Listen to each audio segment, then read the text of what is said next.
పద్మశ్రీ పురస్కారం పొందిన తొలి భారతీయ కళాకారుడు శ్రీ స్థానం నరసింహారావు గారి స్వీయ రచన నటస్థానం 11వ భాగం 23/9/20 4వ అధ్యాయంలో ఉన్నాం.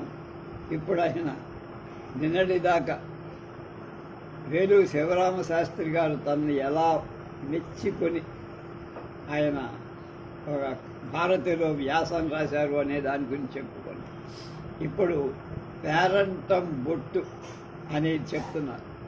అది 1928వ సంవత్సరం ఎండాకాలం పౌర్ణమి వెన్నెల రాత్రి సుమారు 10 గంటల సమయం. ఆ సమయంలో ఒక విచిత్రమైన సన్నివేశం జరిగింది. అది నా రూపానికి సంబంధించిన విషయం. ఒకంత సిగ్గుపడేదే అయినా ఈనాటికి అది మరుగున పడిపోయిన యథార్థ గాథ అవటం చేత ఇక్కడ ఉదహరిస్తుంది. విశాఖ జిల్లా చోడవరం తాలూకా మాడుగుల అనే గ్రామం ఒకటి. ఇది అనకాపల్లి స్టేషన్కు సుమారు 25 మైళ్ళ దూరం. ఆ గ్రామంలో పూసర్ల బ్రహ్మయ్య లింగం అనే వైశ్య వ్యక్తి ఒక ఆయన ఉండేది. ఆయనకు లాటరీలో 3.5 లక్షల రూపాయలు లాటరీ తగిలి వచ్చేది. అందులో ఆయనకు హద్దు మీరిన ఆనందం అతిశయించి యువకుడు సరసుడు కావటం చేత తన ఔదార్యాన్ని ఆశ్రితులకు ఆగంతకులకు లేదనకుండా పంచిపెడుతూ ఉండేవి. తన మిత్రుల ప్రోత్సాహంతో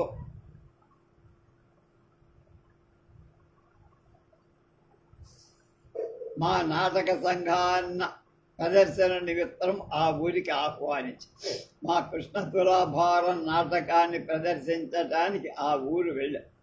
ఆ ఊరిలో ఒక పాడుపడ్డ నాటకశాల, దాన్ని మా కోసమే బాగు చేయించి ఎంత చేయించినా నేపథ్యంలో వేషాలు వేసుకునే చోట చాలా చిన్నది, అందరికీ వీలుగా లేదు, పైగా అసహ్యంగా కూడా. బ్రహ్మయ్య లింగం గారిని పిలిపించి నా ప్రత్యేక వేషధారణ కోసం దగ్గరలో ఎవరి ఇంట్లోనైనా ప్రత్యేకమైన గదిని ఏర్పాటు చేయాలని కోరారు. ఆయన ఆశ్రితులలో ఒకరి ఇంట్లో ఆ అవకాశాన్ని కల్పించారు.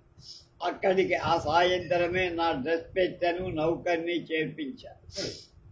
నా కోసం ప్రత్యేకంగా ఒక గది ఖాళీ చేయించి ఒక బెట్రోమాక్స్ లైట్ అక్కడి సాయంత్రం 6 గంటలకి మొదలుపెట్టిన నా వేషధారణ ఆ రాత్రి 9 గంటల దాకా పూర్తకాలం.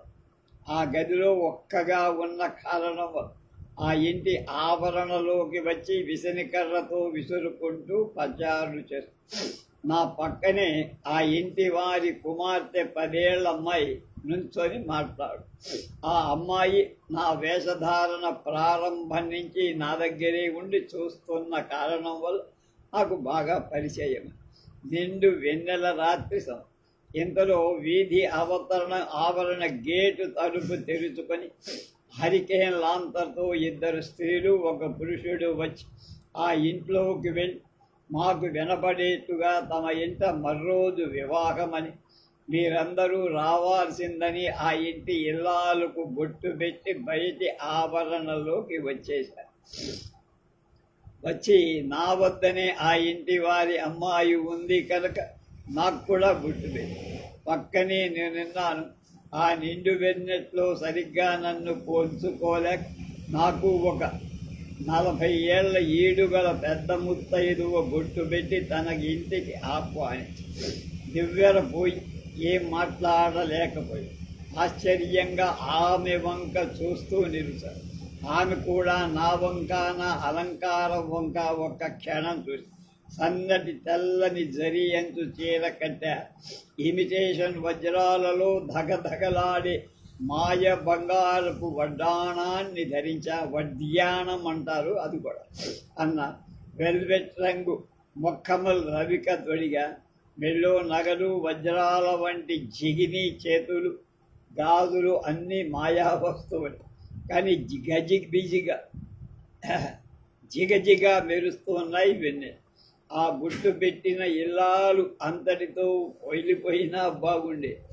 నా నగల కాంతులకు దిగ్భ్రాంతి బంది నా నడుం వడ్యానాన్ని తన చేత్తో పట్టుకొని, ఎంత బాగుందే అమ్మాయి, ఈ వడ్యానం ఖరీదంతా అని ప్రశ్నించి, ఆమె పక్కన ఉన్న ఆమె కూడా ఆశ్చర్యంతో అదే భావాన్ని వెల్లడి.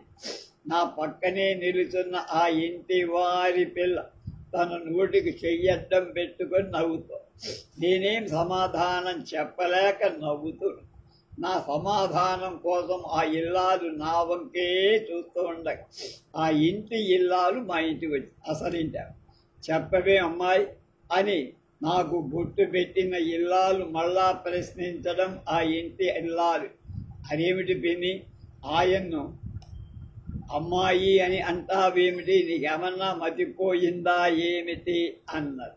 ఆమె ఆశ్చర్యంతో ఆయనేమిటే, ఎవరైనా అన్నాడు. ఆయనే స్థానం నరసింహారావు గారు. ఇవాళ నాటకంలో సత్యభామ వేషం వేస్త అని ఆ ఇంటి ఇల్లాలు సమాధానం. ఆ ముత్తైదువ నా వంక బాగా పరికించి ఆశ్చర్యంతో తన చేతిని నోటికి అడ్డం పెట్టుకొని, అయ్యో అయ్యో అయ్యో ఎంత పొరపాటు పడ్డాను, నా పిచ్చి కాల బొట్టు కూడా పెట్టానే నేను ఎవ్వరపోయి. ఇంతలో మా వద్దకు ఆ మగ వ్యక్తి, ఆ ఇంటి గృహస్థు, ఇద్దరు చిన్న మగపిల్లలు అంతా వచ్చి నా చుట్టూ చేసి వింతగా మాట్లాడుకుంటూ పగలబడి నవ్వుకుంటూ, ఆ రోజున నాకు పేరంటం బొట్టు పెట్టిన ఇల్లాలు కూడా కొంచెం ఆలస్యంగా నాటకం చూడటానికి వచ్చి, అలా బొట్టు పెట్టిన విషయం ప్రేక్షకుల్లో కూడా కొందరికి, వారు రంగస్థలం మీద నన్ను చూసేదానికంటే ఆ మహా ఇల్లాలనే చూడటం నేను గమనించాను.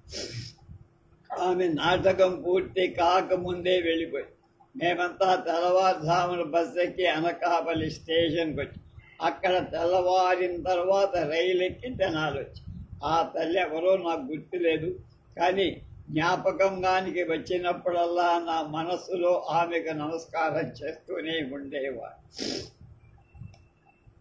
ఇది నా రూప అనురూపానికి సంబంధించిన ఒక భ్రమ. ఇలాంటి భ్రమాకర్షణ జనకమైన వేషధారణ పాత్రానుగుణంగా సమకూర్చుకున్న పాత్రధారుడు వారి నటనకు ముందే ఎన్నికలోకి అంటే గుర్తింపులోకి వస్తూ ఉంటాయి. అలాంటివి ఈ నా నాటకంలో సాహిత్యంలో చాలా జరిగాయి. అన్నీ వ్రాస్తే అదొక గ్రంథం. మరొకటి చెప్తా, ఎందుకంటే నాకు బొట్టు పెట్టిన వ్యక్తి పూర్వకాలపు మనస్తత్వం కల ఇల్లాలవ్వడం అలా జరిగిందనుకో. అలా కాక బాగా చదువుకున్న దంపతులే త్వరబడి పడిన మరో ఘట్టం వినిపించి దీని ఇంతటితో ఆపేస్తా. నెల్లూరి కస్తూరీదేవి విద్యాలయ సహాయ నెల్లూరులో పవిత్రమైన కాంగ్రెస్ సేవికలలో అంటే సేవ చేసే వాళ్ళలో కొనకాన కనకమ్మ గారు, ద్రోణంరాజు లక్ష్మీబాయమ్మ గారు స్మరణీయ. కనకమ్మ గారు సంపన్న గౌరవ కుటుంబీకులయ్యాయి. ఆ రోజుల్లో స్త్రీ విద్యా పోషణకై తన సర్వస్వాన్ని అర్పించిన మహాయిల్ల. ద్రోణంరాజు లక్ష్మీబాయమ్మ గారు కూడా దేశ సేవలో కనకమ్మ గారికి అణుమాత్రమైన తీసుకోని త్యాగము ఉత్తములు. వీరుభయులు చేదోడు వాదోడుగా సహకరించిన వారిలో నెల్లూరి రామానాయుడు జమీన్ రైతు సంపాదకుడు కనకమ్మ గారి సోదరుడు మరుపూరి కోదండరామరెడ్డి గారు చాలా చిరస్మరణీయులు. వీరంతా కలిసి నెల్లూరులో కస్తూరీదేవి స్త్రీ విద్యా వినదయాన్ని ఆర్థిక సహాయ నిమిత్తం మా శ్రీరామ విలాస నా సభ వారి నాటక ప్రదర్శనం బెంగుళూరులో మైసూరులో ఏర్పాటు చేసి అంతా వెళ్ళాం. అందులో హెచ్చుగా కృష్ణ తులాభారం నాటకాన్ని ఆడా. బెంగుళూరులో ప్రసిద్ధ హాస్య నట చక్రవర్తి గొబ్బి వీరన్న గారు నాకొక బంగారు పథకాన్ని బహుకరి, మరో ముగ్గురు కూడా పథకాలు అని.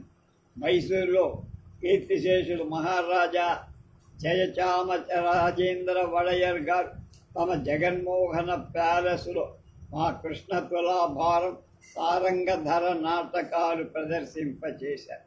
మా సంఘాన్ని ఘనంగా సన్మాని బెంగుళూరు, మైసూరు నాటక ప్రదర్శనాల్లో మా అందరి ఖర్చు పోను దాదాపు 10,000 రూపాయల వరకు ఆదాయం లభించి కనకమ్మ గారు తెలిపారు. కనకమ్మ గారు చెప్పారు. మేమంతా ఎంతో సంతోషించి ఆ ద్రవ్యం మరికొంత ద్రవ్యం కలిపి నెల్లూరులో స్త్రీ విద్యా కళాశాల కోసం విద్యాశాల కోసం ఒక చిన్న స్థలం కొన్నా. దాన్ని మళ్ళా కొంతకాలానికి అమ్మేసి నెల్లూరులోనే మరొక చోట విశాల స్థలం కొని అందులో స్త్రీ విద్యా కళాశాల ఏర్పాటు చేసి ఇప్పటిది చాలా అభివృద్ధిలో ఉంది. ఇక అసలు విషయానికి వస్తా. ఈ సందర్భంగా బెంగుళూరులో ఒక రోజున మా కృష్ణ తులాభారం నాటకాన్ని 4వసారి ఆడారు. అక్కడ ఆనాటి ప్రేక్షకులకు ఒక అలవాటు. రంగస్థలం మీద నటిస్తూ నటులలో ఎవరి నటన మీదైనా వారికి అభిమానం కలిగి వారు ఎవరికి తెలియకుండానే రంగస్థలం ఎక్కి ఆ నటుని మెల్లో పూలమాలిక వేసి వెళ్ళిపోతూ ఉండేవారు. గడచిన నాటకాల్లో ఈ అనుభవాన్ని నేను కృష్ణ పాత్రధారి సిఎస్ఆర్ ఆంజనేయులు, నారద పాత్రధారి పుత్తూరి సత్యనారాయణ పొందుతూనే ఉన్నాం. ఆ ఊరిలో జరిగిన 3 ప్రదర్శనాల నుంచి ఒక కన్నడీయ వయసు మళ్ళిన వ్యక్తి, నడి వయస్సు గల ఆయన భార్య నాటకశాలలో ముందు సీట్లలో పక్కగా కూర్చొని చూస్తాం. వారి మధ్యనే ఒక పూలమాల ఉండటం రంగస్థలం మీద నుంచి మేము చూస్తూనే గమనిస్తూనే ఆ మాలను మాలో ఎవరికి వాళ్ళు వెయ్యాల ఎవరికి. ఆ విధంగా 3 ప్రదర్శనలు జరిగిపోయాయి. చివరికి ఈ ప్రదర్శన తులాభారం నడుస్తుంది. సత్యభామ వ్రతం రంగాన్ని ముందుగా విశ్రాంతి గంట మోగించబడి దానికి దాదాపు 15 నిమిషాల విరామం. ఆ వ్యవధిలో నేను చీర మార్చుకొని ఆకర్షణీయంగా అలంకరించుకొని ఒక పక్క సైడ్ వింగ్లో కుర్చీలో కూర్చున్నా. ఆ వృద్ధుడు ఆ యువతి చేతిలో పూలమాల పెట్టుకొని నా దగ్గర. వారికి తెలుగు మాట్లాడడం అంతగా రాదు, అర్థం చేసుకోగలరు, కానీ ఇంగ్లీష్ ఇద్దరు బాగా మాట్లాడు. ఇంగ్లీష్లోనే వారు నా నటన గురించి ప్రశంసా వాక్యాలేవో తెలియజేసి తమ సంతోషానికి చిహ్నంగా ఆ పూలమాలను రంగస్థలం మీద కాకుండా విడిగా వేద్దామని తెచ్చామని. నేను వారికి కృతజ్ఞతాపూర్వకంగా నమస్కరించి లేచి నిలబడి శరం ఉంచుకొని సరి వేయండి భావం గల. అప్పుడు ఆ పురుషుడు తన చేతనున్న పూలమాలను నా మెడలో వేయబోయి తన భార్య చెంత పరాయి స్త్రీ మెడలో మాల వేయడం తన భార్య శంకించి బాధపడుతుందేమోనని ఆ మాలను తన భార్యకిచ్చి వేయమని.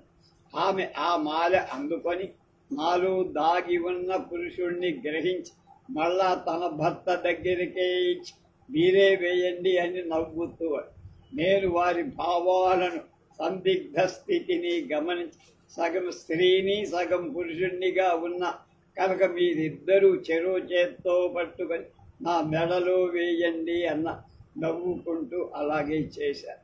నేను వంగి వారి పాదాభివందనం చేశాను. ఇది రంగస్థలాన నా భావ ప్రకటనకు తోడుగా ఏర్పడిన నా రూప అనురూపానికి సంబంధించిన భ్రమ. ఇది రసానుభూతికి తొలిమెట్టు. ఈ మెట్టును అధిష్ఠించిన ప్రేక్షకులు అంటే ఇలాంటి భ్రమకు లోనైన వారు నటుని భావ ప్రకటనలో ముప్పతిల్లే పాత్రౌచితత్వంలో కలిగే భంగపాటు అంతగా లెక్క చేయి. ప్రథమంగా రూపాకర్షణలు అంతటి విలువ ఏర్పడు. పాత్రానుగుణ్యమైన రూపానుభవాన్ని స్వభావ సాదృశ్యంగా సరిదిద్దుకోవటంలో నటుల శ్రమ సగభాగం ఫలించినట్టు. అందుకే నా వేషధారణ దాదాపు 4 గంటల కాలం పట్టే మేకప్. వేషధారణ విధానాన్ని పాత్రులందరూ స్వయంగా తెలుసుకొని అలంకరించుకోవడం చాలా అవసరం. ఈ విషయాన్ని గురించి కిందటి ప్రకరణంలో కొంత చెప్పా. ఇంకా ఎంతైనా ఉంది. అది ఎంతో అనుభవం మీద కానికి అందరికీ అలవడదు. అలాంటి విధానం అలవడటానికి నటులు ముందుగా ఎన్నో రకాల పరువులను పరిశీలించాలి. చిత్తరులను మ్యాగజైన్లలో, పుస్తకాలు, సినిమా పత్రికలు అనేక రకాల వేషాల బొమ్మలు ఉంటాయి.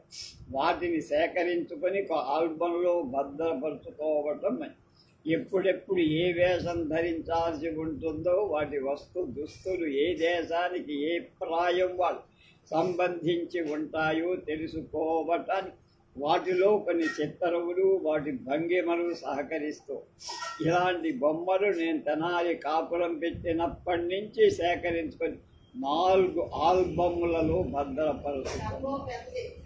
అయితే కేవలం ఆ బొమ్మల్లాగా తన వేషాలను అలంకరించుకోవాలని కాదు నాది. తాము ధరించబోయే పాత్రలకు అవి ఎంతవరకు ఉపయోగిస్తాయా వాటిని మాత్రమే గ్రహించుకొని దానికి అనుగుణ్యంగా వేషాలు దిద్దుకోవటం మంచిది. అంత మాత్రానే తృప్తి కూడా పడకూడదు. ఆ ధరించిన వేషం ఒక లోకజ్ఞాన సంపన్నుడి వల్ల మెప్పుపడు. అప్పుడే ఆ వేషం సజీవంతంగా భాషిస్తారు. స్వయంగా తమ వేషాన్ని అలంకరించుకోలేని వేషధారణ నిపుణుల చేత చేయించుకోవాలి. ముందుగా ఆ పాత్ర వయస్సు, దాని తత్వం ఆ నిపుణులకు చెప్పాలి. అది రెండో పక్షం. అయితే అన్ని వేళలా అలాంటి నిపుణులు ప్రదర్శన రోజున నటుల వెంట ఉంటున్నప్పుడు అంత క్రితం కుదిరిన వేషంలాగా కుదరనప్పుడు తన వేషంలో ఏదో ఒక లోపం ఉన్నట్లుగా ఆ నటుడిని వేధిస్తుంది. అందువల్ల అతని మనసు అంత త్వరగా తన పాత్ర తత్వపు జిజ్ఞాసలో ప్రవేశించకపో, దానివల్ల తన పాత్ర పోషణ తాను అనుకున్నంత వెంటనే రాణించకపో. కనుక ఈ కారణాలను గ్రహించుకొని పాత్రధారుడు సాధ్యమైనంత వరకు తమ వేషాలను తామే వేసుకోవటం అలవాటు పడి ఉండటం, నటనలో నిలుపుకోవాల్సిన ఏకాగ్రత ఎంతైనా దోహదం చేస్తుందని నాకు అర్థమైంది. తర్వాత బాలగంధర్వ ఆఫ్ ఆంధ్రప్రదేశ్ 1931 సంవత్సరం జూన్ నెలాఖరులో గుంటూరులో ఆంధ్ర మహాసభలు 3 రోజుల పాటు వైభవోపేతంగా జరిగాయి. ఆంధ్రదేశం నలుమూల నుండి దేశ నాయకులు, ప్రజలు విరివిగా వచ్చారు. ప్రతిరోజు సభ తర్వాత రాత్రి కూడా నాటక ప్రదర్శనలు ఏర్పాటు చేశారు కార్యకర్త. అందులో చివరి రోజున మా కృష్ణ తులాభారం నాటకాన్ని ప్రదర్శించడానికి నిర్ణయం చేశారు. మేమంతా ఆ రోజున సాయంత్రం నాటక రంగం గురించి హరీంద్రనాథ చటోపాధ్యాయ అంటే ఎవరు, సరోజినీ దేవి సోదరుడు ఉపన్యసి. వీరు హిందీ, బెంగాలీ, ఇంగ్లీష్ భాషల్లో మించిన పండిత్, కవి, వక్త, అంతేగాక ప్రపంచ ఖ్యాతి గడించిన మహానటుడు. ఆనాటి వీరి అనర్గళ ఆంగ్ల ఉపన్యాస సభ్యులందరినీ ఆనందముగ్ధుణ్ణి చేసి ఆయన బెదవాడి నుంచి ఎంపీ టికెట్ మీద పోటీ చేసి గెలిచారు. ఆ ఉపన్యాసంలో స్త్రీలే పాత్రలను ధరిస్తే నాటక కళ మరింత స్వభావ సిద్ధంగా రాణిస్తుందని, పురుషుల స్త్రీ వేషధారణం ఎంత మాత్రం అంగీకారయోగ్యంగా ఉండదని, అసహ్యమని, అస్వాభావికమని కొన్ని రసాభాసపు ఘట్టాలు చెప్పారు. ఆ వివరణ స్త్రీ పాత్రధారులైన పురుషుల పట్ల ఆనాటి సభ్యులకు ఎంతో ఏకీయ భావం కలిగించారు. ఆ రాత్రికే మా కృష్ణ తులాభార నాటక ప్రదర్శన చటోపాధ్యాయ గారు తిరిగి చెర్ల వెంకటరత్నం గారింట్లో ఉన్నారు. వెంకటరత్నం గారు గుంటూరులో నేను వేషం వేసే ఏ నాటక ప్రదర్శనానికైనా హాజరవుతూ ఉండేవారు. వెంకటరత్నం గారి ప్రోద్బలం వల్ల హరించటో అంటారు మా నాటకం చూడటానికి వచ్చి, ఈ సంగతి మాకు ముందే తెలుసు, తగు శ్రద్ధతో నాటకాన్ని చటోపాధ్యాయ గారికి తెలుగు అస్సలు రాదు. కొన్ని చోట్ల వారికి ఆయన పక్కన కూర్చున్న తెలికిచర్ల ఇంగ్లీష్తో వివరించి నాటకం పూర్తయ్యేదాకా ఇద్దరూ కూర్చొని మర్నాడు పోస్ట్లో నా పేర తెనాలికి ఒక ఉత్తరం పంపారు. అందులో ఇలా ఉంది: camp Guntur, 1 July 1931. My dear mister స్థానం, indeed your performance was very enjoyable. I caught in your voice the movements of your feet and the little tricks of your head jerks, the fire of genuine genius. I love most of all the reticence in your acting, the quiet control. How few actors understand the value of pause. While I detest the idea of men acting the parts of women, still I wish to offer my congratulations for your art, perhaps one of the finest I have seen of its kind. You are the Bala Gandharva of Andhra Desha. Wish you very success always with greetings. Believe me, I am yours very truly, Harindranath Chattopadhyay. ఈ ఉత్తరంలో చటోపాధ్యాయగా నా పట్ల వెల్లడించిన భావాల కృతజ్ఞతతో వినమ్రుడనయ్యా. కానీ బాలగంధర్వ ఆంధ్రప్రదేశ్ అన్న బిరుదానికి మాత్రం సుముఖుని కాల. కారణం ఏమిటంటే, ఎక్కడ బాలగంధర్వ, ఎక్కడ నేను, మా ఇద్దరికి హస్తిమశకాంతర భేదం. మొదట ఆ బిరుదాన్ని పూనాలో స్వర్గీయ బాల గంగాధర తిలక్ గారు మహారాష్ట్ర రంగస్థల ప్రసిద్ధ స్త్రీ వేషధారి అయిన ఒక పురుష నటుడికి ఏనాడూ ప్రసాదించారు. ఆనాటి నుండి ఆ బిరుదం ఆయనకు సార్థక నామధేయమై ఆయన తన గాత్ర మాధుర్యంతో సంగీతామృత ప్రేక్షకులకు పంచిపెట్టేవారు. నేను పాత్ర భావాలను ప్రకటించే విద్యార్థినే. అంతటి మహానుభావుడికి సార్థకమైన బిరుదం సంగీతం ఏ మాత్రం లేనటువంటి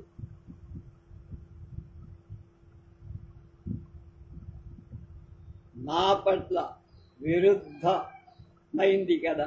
అంచేత అలాంటి బిరుదానికి నేను బొత్తిగా తగనని చటోపాధ్యాయ గారికే సవినయంగా మనవి చేసుకు. అందుకఆయన చిరునవ్వుతో నా అభిప్రాయం అదయ్యా అన్నారు. నా చింతామణి నాటకాన్ని కాళ్ళకూరి నారాయణరావు గారు రచించారు. ఈ సాంఘిక పౌరాణిక భావాల మిశ్రమ నాటకం. ఇది ఆంధ్రాలో ఎక్కువ నాటక సంఘాల ప్రదర్శనాల వల్ల బాగా ప్రచారమయ్యింది. ఈ నాటకాన్ని మొదట ప్రచారంలోకి తెచ్చిన వారు కాకినాడ యంగ్ మెన్స్ అసోసియేషన్ వారు. ఈ కంపెనీలో కొంతకాలకి పూర్వ నటుల్లో కొందరు ఆ మార్పిడిలో గండికోట జోగినాథం ప్రవేశించి నాటకంలో సుబ్బిశెట్టి పాత్రకు జీవం పోసి ప్రశస్తంగా పండిత పామర జనరంజకంగా నటిస్తూ ఉండేవారు. వీరి హాస్య రసపాత్ర చిత్రీకరణలు, ఉదాత్త భావ పోషణలు ఒక హుందాతనం ప్రత్యేకంగా ఉట్టిపడి నాటికి నేటికి ఆయనే సార్. నా దృష్టిలో వీరు హాస్య నట చక్రం. జోగినాథ్ చింతామణి నాటకాన్ని మా సంఘం వారు ప్రదర్శించడానికి ఆలోచించి, కానీ నాకే చింతామణి పాత్ర నటించడం ఇష్టం లేకపోయింది. కారణం ఏమిటంటే, అందులో కవి సృష్టించిన చింతామణి పాత్ర బజారు వెలియాలుగా నటించిన ఆ పాత్ర భారులను చూసి నాకు అభిప్రాయంలో ఏకీయభావం అంచేత నేను ఆ వేషం వెయ్యనల్ల. దానితో మా సభవారు చాలామంది దాని విషయాన్ని వదిలేశారు. తర్వాత కొంతకాలాన్ని జోగినాథం గారే నా దగ్గరకు మనిషిని నన్ను ఆ వేషం చదవాల్సిందని ప్రోత్సహించి వరుసగా నాతో 10 నాటకాలు ప్రదర్శిస్తామని హామీ ఇస్తూ కొంత ధన ఆశ కూడా కలిగించాడు. అంచేత ఆనాటి నా ఆర్థిక పరిస్థితి అనుసరి చింతామణి చదవటానికి ఒప్పుకున్నా. అక్కడక్కడ నేను ఊహించిన మార్పులకు కూడా వారు అంగీకరి. అది చింతామణి మనస్తత్వానికి సంబంధించింది. ఆ నాటకంలో చింతామణి ఇచ్ఛాపూర్వకంగానే ప్రారంభం నుంచి ముప్పాతిక భాగం పూర్తి వెలయాలుగా తన జీవితాన్ని నడుపుతాడు. తర్వాత ఒక అనూహ్య సందర్భంలో ఆధ్యాత్మిక తత్వంలోకి తన జీవితం తిరగబడినట్లుగా వేదాంతి దానిపై తాను విటుల వద్ద సంపాదించిన అపార ద్రవ్యాన్ని ధర్మ కార్యాలకు వినియోగి తాను యోగినైపోయి దానితో నాటకం ఆగిపోయి. ఈ విధమైన చింతామణి మనస్తత్వంలోని పరిణామం ఎందుకో నాకు అంతగా నచ్చల. ఎందుకంటే ఇలాంటి వైరాగ్యానికి మార్పొందిన మనస్తత్వం రెండు విధాలుగా ఉంటుంది. ఒకటి పైన వివరించిన విధం, ఇది జన్మాంతర కర్మల సంబంధం, దీని పరిణామం అనూహ్య. రెండవది మొదటి నుంచి ధర్మచింతన, నిజాయితీ, నైతిక వర్తన కాస్తో కూస్తో అప్పుడప్పుడు వ్యక్తమవుతూ విధి లేకపోతేనో లేక ఒకటి నిర్బంధం వల్ల తాను చేస్తున్న పడుపు వృత్తికి పశ్చాత్తాపడు జీవితము ఒకానొక దశలో పూర్తిగా వైరాగ్య చింతనలో ఆ వ్యక్తి రావటం ఒకటి. ఈ రెండో పద్ధతి అనుకరణ సాక్ష్యం. అదే నాకు నచ్చింది.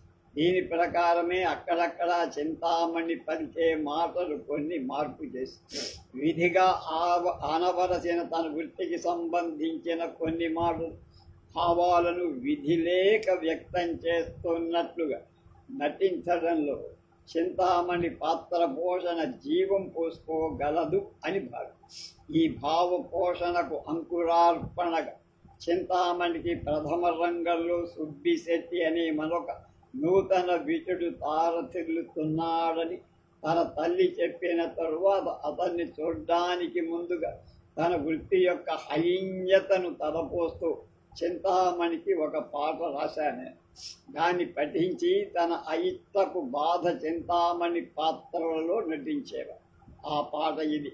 చింతామణి సంతాపంప సేవింపవలని శ్రీధర విటులన్ భావింపవలని ఆగా మోహమున్నట్టు ధరింపవలనే మురిగిన దేహుల వరింపవలని హో వారు వీరనకే ఘోరమీ జారతను దారియ లేదా నా వారంగన గంటు నొందవలె తొట్టరి మోవి అంటు ధనముకై కంటగింపకై కుంటి గుడ్డనక కుష్టు రోగనక ఒంటి కంపనక జంట గూడవ కంటి నీరేగా కానుక మాకిక ఇంట జేరుకొను కుంటె జారులతో దోసిదొగ్గవలి తుచ్చవాంఛల దాసురాలని బాసిపోవనని మోసము లేదని దోషము రాద వేషమాసలతో విధేయురాల్నని మోసము లేదా వేశ్యాకులమున దృశ్య జీవితమే తొలగదా మాకిక ఏమి జన్మమిది ఏమి కర్మమిది ఏమనందు అయ్యో బ్రహ్మ వ్రాసన దుర్భరము ఆహా గర్భము పోయు సద్భావం మే అబ్బదా మాకి శ్రీ గోపాల శీలము నిల్పవ కోటి పూజలతో కొల్తుము మేమిక. ఈ పాటలోని భావాభినయం అనేక చోట్ల ప్రజాభిమానం పొందింది. గ్రామ్ఫోన్ రికార్డులో కూడా దీన్ని పాడారు. తర్వాత ఆంధ్రాలో అనేక చోట్ల ఈ చింతామణి నాటకం ప్రదర్శి గౌరవప్రదంగా జీవితం గడుపుకునే కొందరు స్త్రీలకు కళ్ళు తెరిపై ఈ బాధపైకి వెల్లడించడానికి వీలు లేనంతగా వాళ్ళకి తలవంపులయ్యి ఆ కులంలో కాస్త చదువు సంస్కారం ఉన్న పురుషులకు కూడా వారి ఆప్త బంధువుల పడపు వృత్తి మీద ఏకీయభావం కనప. కొన్ని చోట్ల వేశ్యా వివాహ సంఘ సంస్కరణ సంఘాలు ఏర్పడు. అందులో గుంటూరులో ఒక సంఘానికి సెక్రటరీగా ఎన్నికైన పనిదరపు నారాయణ గారు తన కులాన్ని సంస్కరించడానికి దీక్ష వహించి అనేక మంది సంఘీయులను చేర్చుకొని పురోగమించారు. ఆయన మరికొందరు వారి సంఘీయులు ఒకసారి నా దగ్గరకు నా అభినయాన్ని మెచ్చుతూ దేశమంతటా విరివిగా ఈ చింతామణి నాటకాన్నే ప్రదర్శించాలని ప్రోత్సహించి అవకాశం ఉన్నంత వరకు వారి కోరిక అనుసరిస్తాను అన్నా. కొంతకాలం జరిగాక గుంటూరులో పణ్య జీవిత వృత్తిలో కాలం గడుపుతున్న ఒక వేశ్య వారి సంఘీయుల ప్రోత్సాహాన్ని నా చింతామణి నాటకం చూసి తన వృత్తి యొక్క హైన్యతను గ్రహించుకున్నారు. ఈ బంధువులందరినీ ప్రతిఘటించి తన బంధువులు తన చెల్లెలకు తన కులం వారితో వివాహం జరిగి ఇందువల్ల సాటి పణ్య స్త్రీలకు తలవంపులై వాళ్ళందరూ ఆమెను వెలివేశారు. ఈ విషయాన్ని పనిధరపు నారాయణ గారి వచ్చి నాకు అందుపై ఒక సలహా చెప్పారు. ఇది మామిడి పళ్ళ కాదు, మంచి రకం మామిడి పళ్ళ తెప్పి వేశ్యలందరికీ పేరంటానికి పిలిపి ఈ కొత్తగా వివాహమైన పిల్ల చేత వారి కులంలో వివాహమైన వాళ్ళందరికీ ఒక్కొక్క పండు ఒక్కొక్క రెవిక గుడ్డ చేతిలో పెట్టి కాళ్లకు నమస్కారం చేయించమన్నా.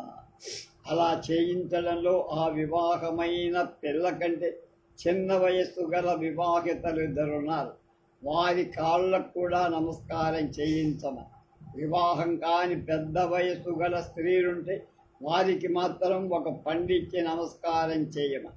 ఈ చర్య ఆ కులం వారిలో కడుపు వృత్తి గల స్త్రీలకు విదూర్యమైందని, అవమానమైందని.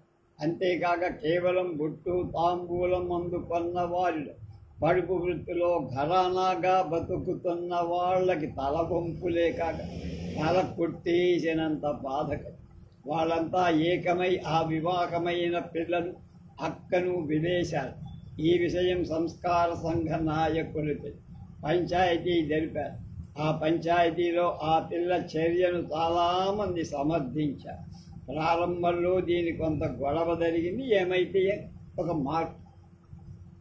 ఈ చర్య యొక్క పరిణామం దినదినాభివృద్ధి వేశ్య కులాల వివాహాలు విరివిగా జరగటానికి ఎంతో ప్రోత్సాహం ఇచ్చింది. ఈ కాలం నాటికి వేశ్యాకులంలో యుక్త వయస్సు వచ్చిన బాలికలు కడుపు వృత్తికి దాసోహం అనకుండా వివాహితులు కావడం కొంతవరకు మా చింతామణి నాటక ప్రదర్శనం కూడా దోహదమైందని నేను చాలా సంతోషిస్తున్నాను. పురుషుని స్త్రీ వేషధారణ దాని సంవిధానం. ఈ కాలంలో ఎక్కువగా స్త్రీలు నాటక రంగంలో ప్రవేశిస్తున్నారు. ముదాఫకు వీరు కాక అన్ని విధాల అర్హత గల పురుషుడు స్త్రీ వేషధారణకు ఉపక్రమించేటప్పుడే కొన్ని నియమాలు విధానాలు అనుసరించాలి. మొదటగా నాటకం రోజున మృదువుగా ముఖక్షవరం చేసుకోవాలి.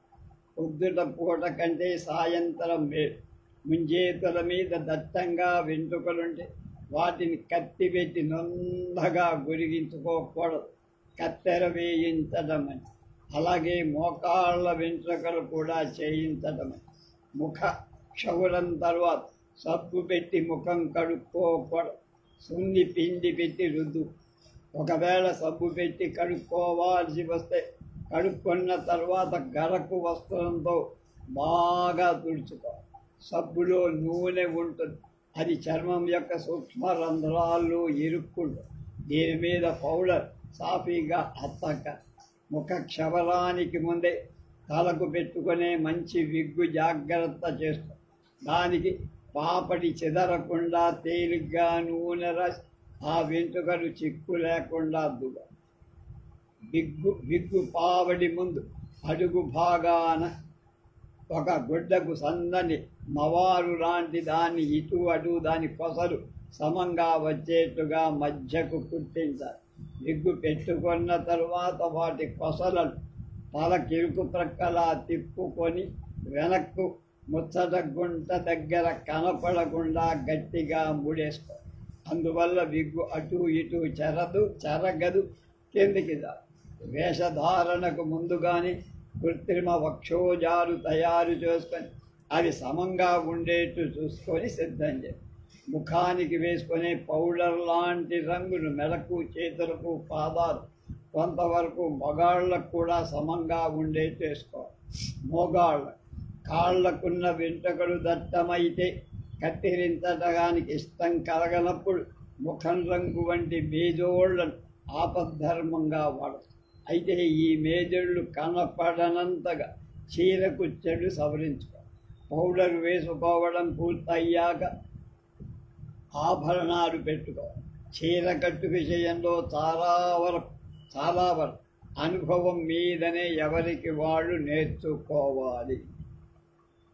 స్త్రీ వేషధారులు పెద్ద పెద్ద రంగస్థలం మీద తెరకు చేతులు బారలు దాపుతూ అభినయం చెయ్యకూడదు. ఉద్ధృత భావాలను ప్రకటించేటప్పుడు ఎప్పుడు స్త్రీ సహజమైన వినయ విధేయతలు మరవు. చేతులు నాట్యంలో తప్ప పైకెత్తకూడదు. ఒకవేళ తల వెంట్రుకలు ముడివేసుకోవాల్సి వస్తే ఏదో కారణం కల్పించుకొని లోపలికి వెళ్ళి ముడి వేసుకొని రావడమని, లేదా ప్రేక్షకులకు వెనుక తిరిగి రంగస్థలం మీదనే ముడి వేసుకో. ఇందులో సభ్యతను హెచ్చుగా గమనించాలి. రారా, కిళ్ళి, చుట్టా, బీడీ, సిగరెట్టు మొదలు నిశా వస్తువులకు అలవాటు పడిన వారెవరైనా నాటకం రోజున మానేయటం మంచిది. అందులో ముఖ్యంగా ఆడవేషం వేసేటప్పుడు తప్పదు. ఇలాంటివే మరికొన్ని ముఖ్య విషయాలను పెద్దల వల్ల తెలుసుకొని ఈ విషయాలను విధులను పాటించడం స్త్రీ వేషధారులైన పురుషుల కర్తవ్యం. అలాంటి వారి మంచి భవిష్యత్తు ఉంటుందని భావిస్తున్నా. రేపు నటస్థానంలో 3వ భాగం మొదటి అధ్యాయం. నా ముర పాత్రధారి మౌర్య చంద్రగుప్తుడి తల్లి మొర కదా. ఆ విషయాన్ని రేపు మనకి చెప్తారు.